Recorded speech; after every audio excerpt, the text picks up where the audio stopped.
Remember that time that JFK almost got assassinated? Welcome to American Esoterica.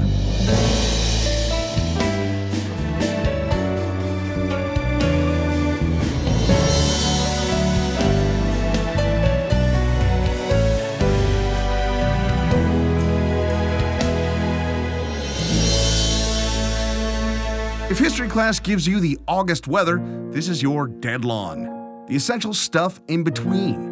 The personalities, events, and other ephemera that shape our history and culture. I'm Brian Powers.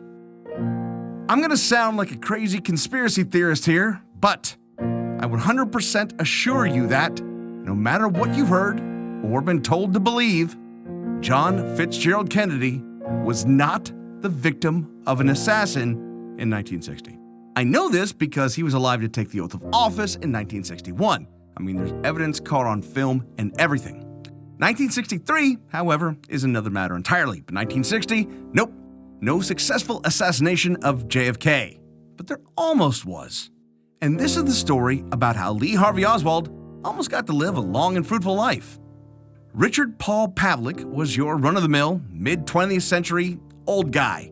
Retired postal worker, bigoted to the core, and complaining to anyone who would listen, and writing copious letters of complaint to, well, everyone. After his retirement to Belmont, New Hampshire in 1955, he tried to form a veterans organization that would succeed where others fell short in his opinion. His organization would leave out the Catholics and the Jews. In fact, he wanted Jews to be excluded from military service altogether. Pavlik had very strong opinions about the aforementioned Catholics and Jews, about how the flag should be displayed at post offices, how bad the government was, etc. Clearly, the guy needed either a hobby or a wife, but lacking both, he turned his anger into lengthy screeds aimed at everyone and anyone. I don't know for certain, but I imagine you probably didn't want to be caught on his lawn, and his was probably the house you stayed away from on Halloween. Being a former postal worker, he did, however, strike up a friendship with the town's postmaster, a man named Thomas Murphy. Maybe his only friend, or maybe just someone obligated to be at his place of employment when Old Man Crazy came in to rant.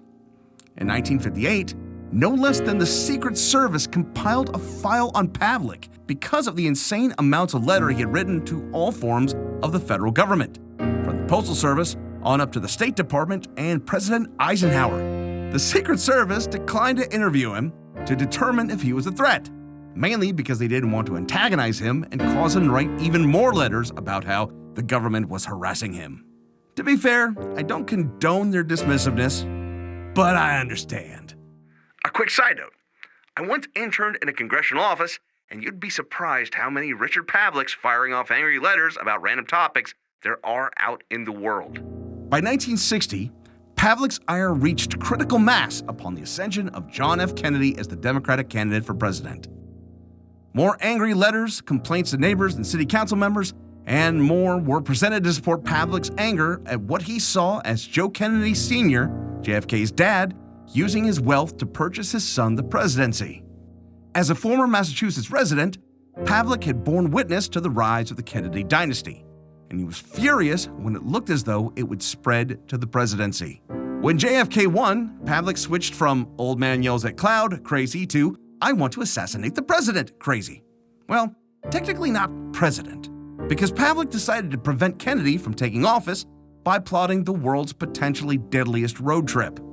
Looking to spice up his retirement, Pavlik decided to give away most of his property and possessions to a local youth camp and load up his 1950 Buick, the assassin's choice, to begin a multi-state stakeout of the president-elect. On the one hand, at least now he had a hobby that prevented him from writing a lot of angry letters, mostly, but let's put a pin in that. But on the other hand, his newfound hobby was stalking the incoming head of the United States to kill him. Pavlik started at the Kennedy compound in Hyannisport, Massachusetts, where he was able to observe Kennedy's movements and security.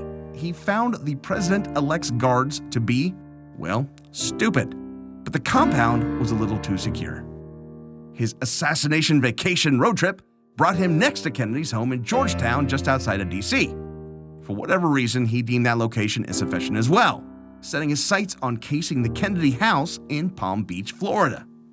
He made the trip down easily, seeing as how Florida is already the national repository of crazy anyway, so he didn't attract any unnecessary attention. And it's time for a brief public service announcement. Parents, talk to your kids about Florida before someone else does. Florida, not even once. Pavlik arrived in Palm Beach in early December of 1960, the same time as the Kennedy family, who came to their house for a quick Florida vacation before moving into the White House. Casing the joint, Pavlik noted with satisfaction that security was lax and access could be had easily. So, you know how when you drive through certain parts of the South, you stop to buy the fireworks that are banned in your neck of the woods? On his way to the Sunshine State, Richard Pavlik did something similar, only he bought 10 sticks of dynamite, which is something you could just do in 1960. But I can't get a single stinking M80? That's apparently a lot of dynamite, enough to blow up a small mountain. Pavlik's plan was simple. He wired up 7 sticks of dynamite under a blanket in his trunk, wired to a switch on the Buick's door. He would wait until Kennedy left the house and was being driven away, then he would ram the car with his and then flip the switch, killing both Kennedy and himself in one blaze of anti-Catholic glory. On the morning of December 11th, 1960, Pavlik sat in his Buick outside the Kennedy residence, waiting for the man to leave the house to attend church. He was ready to put his plan into action, but there was a snag he hadn't anticipated. On this day, Kennedy wouldn't be attending church alone. When he left the house, he was accompanied by his wife Jacqueline and their baby son, John F. Kennedy Jr. Pavlik had no qualms about killing Kennedy and depriving his family of a husband and father, but he realized then and there that he didn't think it was right to kill the man's family along with him. That twisted moral decision wound up sparing Kennedy's life that day. But Pavlik planned to try again the following Sunday at the church itself. Luckily for all involved, Pavlik was pulled over on December 14th, driving the wrong way down a Florida road. This wouldn't have been a big deal otherwise, but Pavlik had been laying the seeds of his own downfall throughout his entire road trip. Like any good vacationer, Pavlik had been sending postcards to his buddy back in Belmont.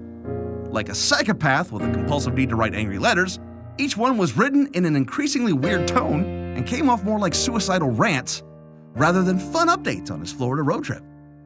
The recipient, Thomas Murphy, was concerned, not just for his maybe buddy, but for the idea that said maybe buddy might be building to something crazy that he was assured he'd be able to read about in the newspapers. Murphy examined the postcards in greater detail, and maybe it came naturally to him as a postmaster, but what turned his general concern into outright panic was when he noticed the postmarks.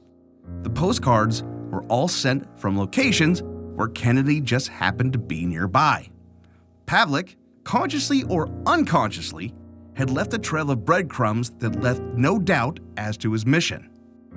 Murphy contacted the Secret Service, which in turn gave out a description of Pavlik in his car as a person of interest. When Pavlik was pulled over on a traffic stop, the Palm Beach police already had an eye open to find him. His mission was over. He had failed. Pavlik was arrested, but ultimately was held to be mentally ill and unfit to stand trial a few days after some other guy got all the assassination credit in 1963. He remained institutionalized until 1966. Even though he didn't plan to live past December 11th, 1960, Pavlik managed to hang on until 1975 and the ripe old age of 88. John Fitzgerald Kennedy only made it to 46 years, 5 months, and 24 days, which is exactly 5 months to the day younger than I am at this exact moment. If you need me, I'll be reevaluating all of my life choices while avoiding the city of Dallas. This has been American Esoterica. All sounds were made by me, Brian Powers. Did I get it wrong? Did I get it right? Just want to talk about the totally meaningless coincidences surrounding JFK and another assassinated president? Drop me a note. The address is yell@americanesoterica.com. More information on the show can be found at americanesoterica.com.